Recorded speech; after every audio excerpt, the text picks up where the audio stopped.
everyone to day 2 of your body yoga. Today I thought I would work on our hips because this is an area where especially women tend to hold a lot of tension in our hips. And of course, if you think about it, every day now we're sitting on chairs, our hips are together, they're straight, and we don't very often sit on the floor like this, opening our hips out. So it's good to really stretch out our hips. So if you're comfortable to begin with sitting in easy cross leg, please do use your block or a cushion to sit on. If that helps, tilt your pelvis forward slightly so your back's straight. If you really are uncomfortable sitting like this, maybe even have one leg out slightly further and the other gives you a bit more room, or else you can have your soles of your feet facing in together just so your hips are rolling out slightly. And we'll begin with some breathing, so just closing the eyes down, concentrating on your breath. Become aware of your breath. Normally we breathe very shallow, so we're going to try and breathe a little bit deeper. And we're going to breathe in for 4 and breathe out for 5. Now if you struggle with that, obviously you can take it down a couple of numbers if you need to, but try to breathe in as deeply as you can. And our next breath in, breathing in for 1, 2, 3, 4. Exhaling 1, 2, 3, 4, and 5. Once again, breathing in 1, 2, 3, 4. Exhaling 1, 2, 3, 4, and 5. And again, breathing right down into the lower stomach for 1, 2, 3, 4. Exhaling 1, 2, 3, 4, and 5. Slowly open the eyes. So we're going to begin with what's called rocking the baby. So you're going to take your hand, you can either take it in and under.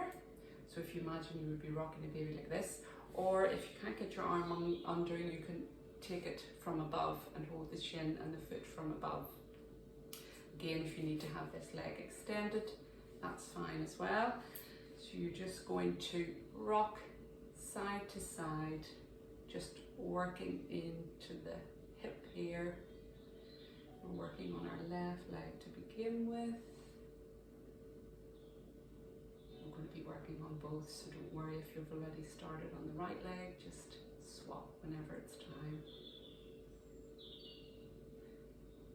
If you can, just raise it slightly higher, and again, rock backwards and forwards, just works a little bit deeper then into the hips.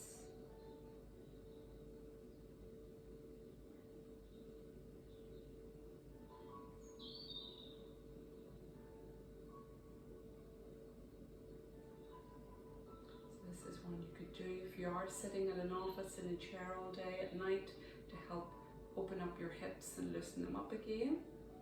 So place that foot down, take the right foot or the left now depending on what you're on, again from under or above, and just rocking it side to side.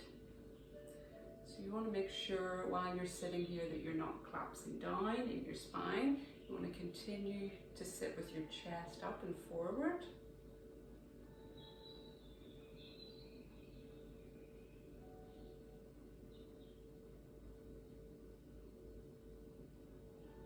And then bring it up.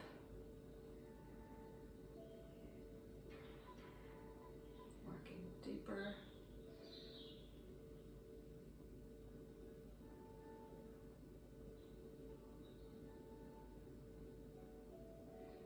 Bringing that foot down, so just extend the right foot out now with the toes still pointing up, and tuck your left foot in and under.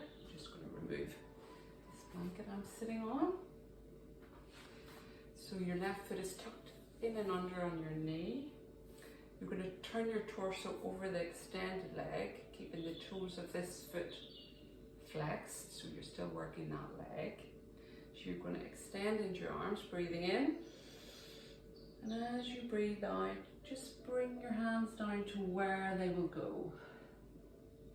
It will look different for everyone, so you just listen to your body and where your body wants to go. Now the thing that may happen is that this knee will try and lift up. You want to try and keep it down towards the ground then. Use your breath as you lengthen in your spine. And as you exhale, you can come a little bit further sometimes. Breathing in, lengthening. Breathing out, creeping the fingers if you can a little bit further. Again, you just listen to your own body. Come to where you can. You should be feeling the stretch right round the back of the hip area into the lower back. Just keep gazing down towards the floor so you're not straining your neck. Again, use your breath. Do not hold your breath. Use your breath to relax the muscles. So nice deep breaths.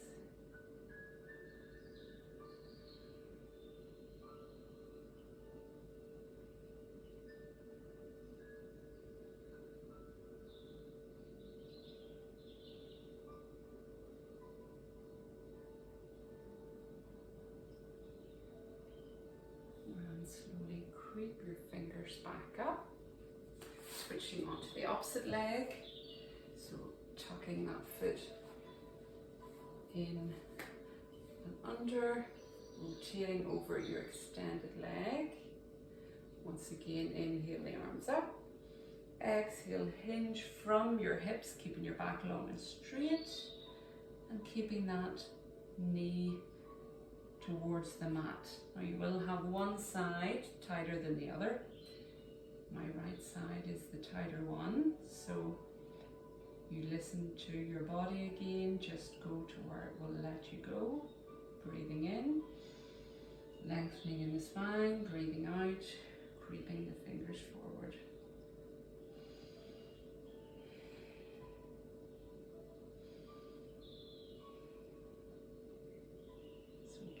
Feeling the stretch round the back of the hip into the lower back. Using your breath to relax the muscles, to relax any tension.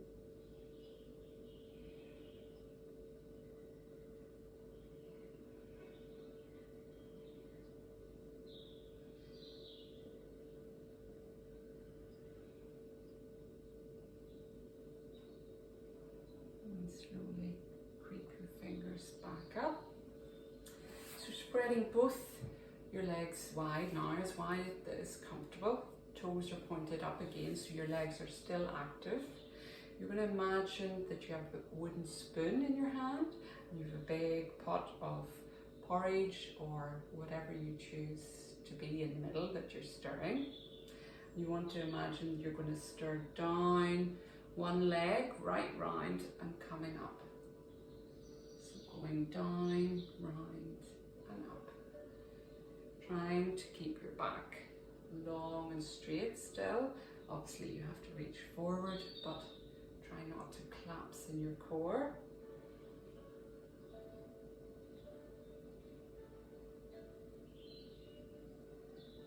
And then we're going to go in the opposite direction.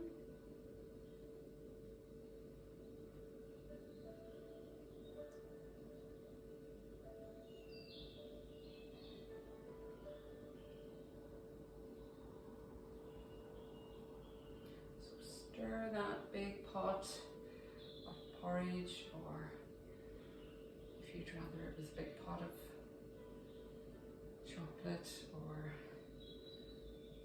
candy floss, whatever you choose. Come back to center. So take your knees from the outside, slowly bring them in. So we're going to come into what's known as our Baddha Konasana, cobbler pose. So you bring the soles of the feet together. Now we want to bring them quite close in. If you can't, then have them slightly further out. You can hold on to your shins. If you need to have them out here, that's fine. If you can, bring them in just to where it's comfortable for you. Again, remember not to round in your spine. You're sitting up tall. So you take a breath in. And as you breathe out, you can come forward, either holding onto the shins, holding onto the toes, and the object obviously is to take the knees down towards the mat, so you're opening up through your hips. We just take our gaze down towards our belly button now. So you're getting that stretch right up the back of your spine as well into your hips.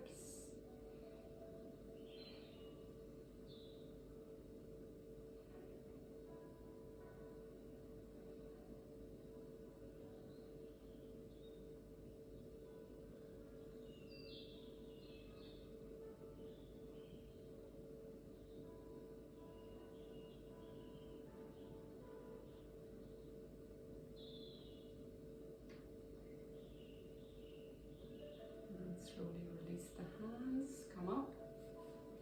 We're going to come round now into tabletop. So I'm going to show you one from this angle.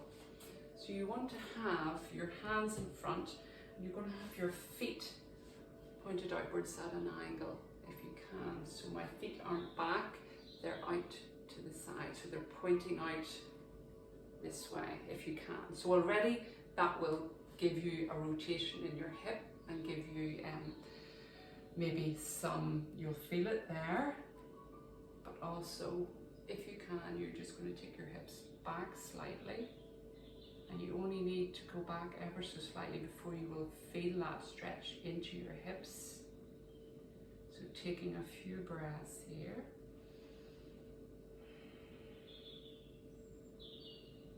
Now if you find this really uncomfortable, then just have your feet straight and bring your toes together and push back on your knees like an extended child's pose.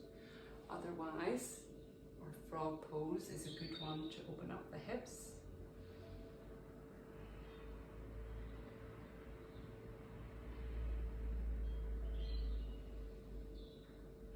So really breathe, send your breath to any areas of tightness.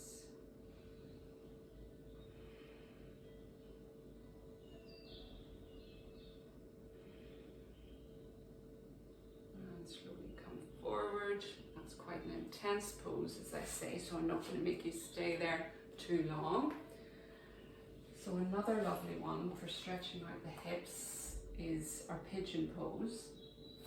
So the way to come into this is to bring your foot forward at an angle, or your knee. So your knee is bent and your foot is at an angle. If you need a block, or again a cushion or some books, you can place the block below that hip to stop you rolling onto it, because you want your hips to stay forward. Once you're comfortable in that posture, you feel the stretch right from the back into the hip. You're going to come down slowly onto your forearms if you can. Another thing you can use your block for is to rest your head here. You can place it whatever position you want. Or if you can, bringing your head right down onto the floor. Taking a few breaths there. So the left leg, you should be on the right leg. The toes are pointed back, and you're stretching that toe and knee back, so you feel more of a stretch in the hip on the opposite leg. And you can really just rest in this pose if you're comfortable. I know it won't be comfortable for everyone, as everyone's body's different, but if you are comfortable, just breathe deeply down into that hip.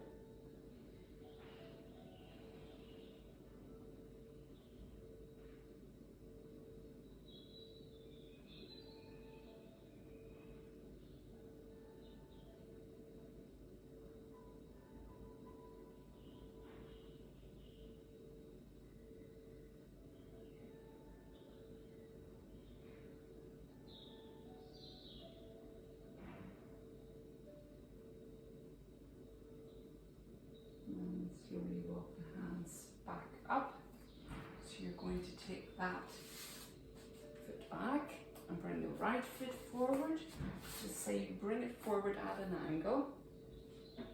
And you're on your left knee still, and you can just slide it back. You can either use the block or a cushion below your hip if you need to support it. So you want to think of your hips like headlights shining down. They're staying with forward and down. Then creeping your hands forward, coming down onto that leg. Either resting your head on the block or else bringing the hands down. You can rest your head on your hands. Just breathing into the lower back.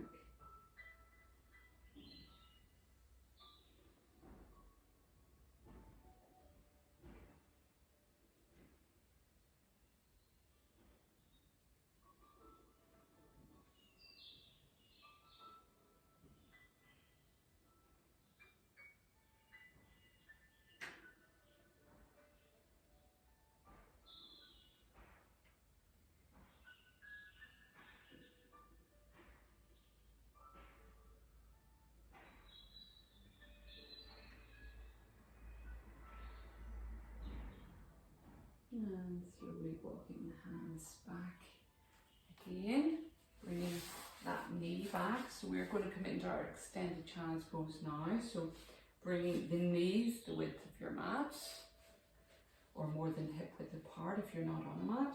Bring the toes together and then sit your hips down towards the toes. Bring your arms out in front of you with your forearms off the mat. So you're pushing the mat away with your hands. And you're pushing your hips towards your heels. If you can use a block for your head. You can bring your forehead down to the floor. This will also give you a good stretch across your shoulders.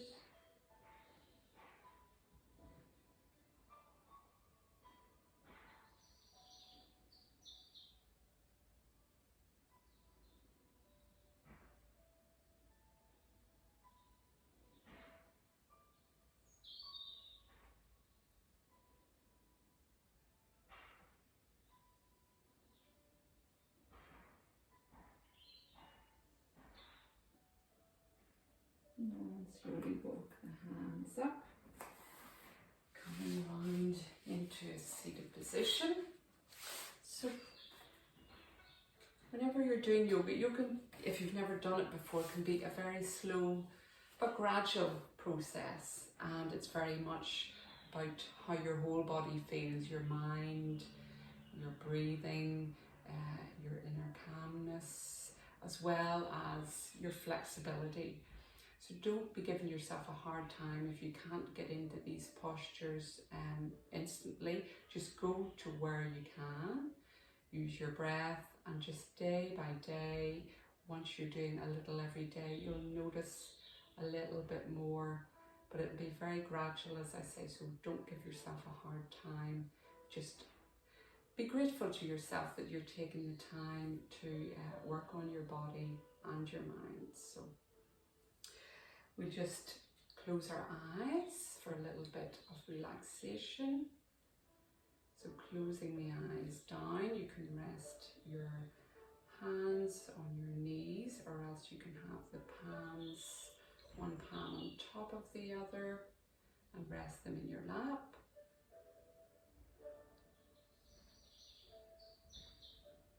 Become aware of the breath again. The breath is so important. It is, after all, our lifeline as we breathe daily.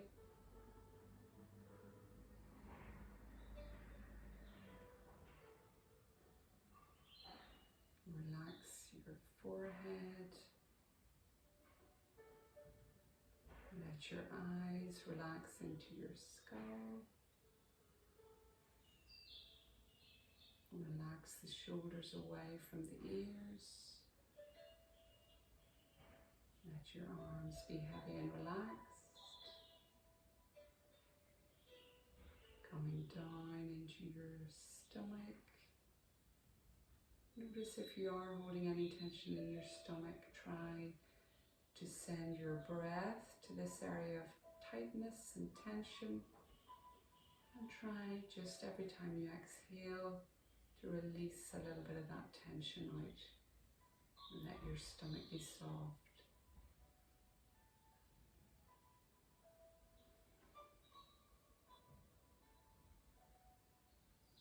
Coming down into the hips, letting the hips relax outwards.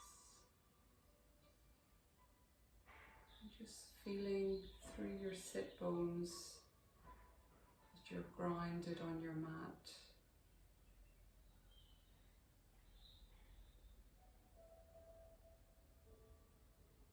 Taking a few more breaths.